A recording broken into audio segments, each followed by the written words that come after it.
就这么一个小阳台，哎呀，真的是非常非常的有用。你看哈，壁灯、插座、排水、栏杆、晾衣服、热水器、通风管道、空调。我现在在日本东京的一个民宿里面，外面碧空如洗。来，我带你们看一下它这个小阳台有什么用。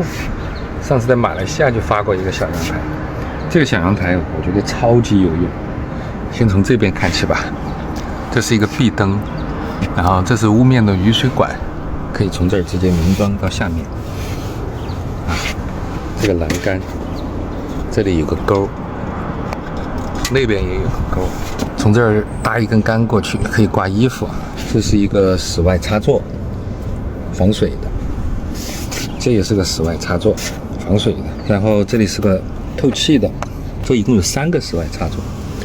这个插座接的是户外的燃气热水器，我们洗澡就靠这个。然后这里放个空调，没有高空操作，直接安装空调、维修空调、更换空调。冷媒管就这么跑，跟国内一样，也没什么进步，还是这样一个冷媒管。外面看着不是太好看，但也还行。下面那根白色的是冷凝管，冷凝管就流到那个排水口，非常非常有用。我在这儿住了1晚上，已经出来了7、8遍了。我最新的海棠居那个设计，就每个房间都有一个这样的小阳台，一个是放空调，但我没放地上，我给它架在空中。因为架在空中的话，这个空调机如果搭个铁架子架在这个高空这个位置，那这个冷媒管就不用跑这么远了。你看哈，壁灯、插座、排水、栏杆、晾衣服、热水器、通风管道、空调，以及还有一个什么设备，这个我不认得，这个可能也是通风的。反正一共就这么多功能。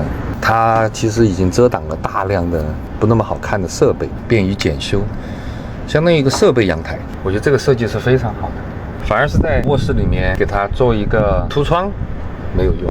凸窗有啥用啊？我一直不知道凸窗有啥用。你在上面坐一会儿躺一会儿，我不知道，反正我不是很喜欢。它唯一的缺陷呢，就是增加了一点防水压力、防水的难度，因为你看它这防水涂料一直从这儿涂到有300高。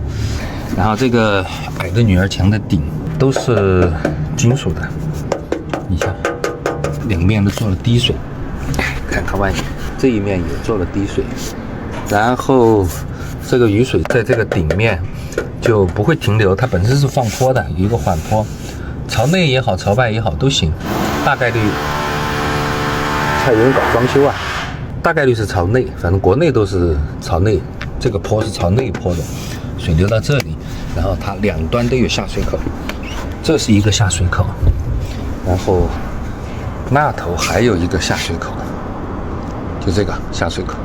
我们可以看一下对面这个房子，它也有一个小阳台，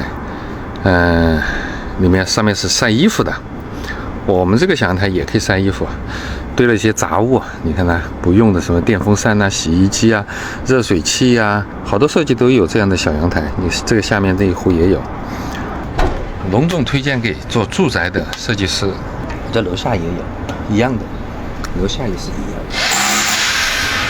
好吧，就说这么多。日本东京今天天气特别好，碧空如洗啊。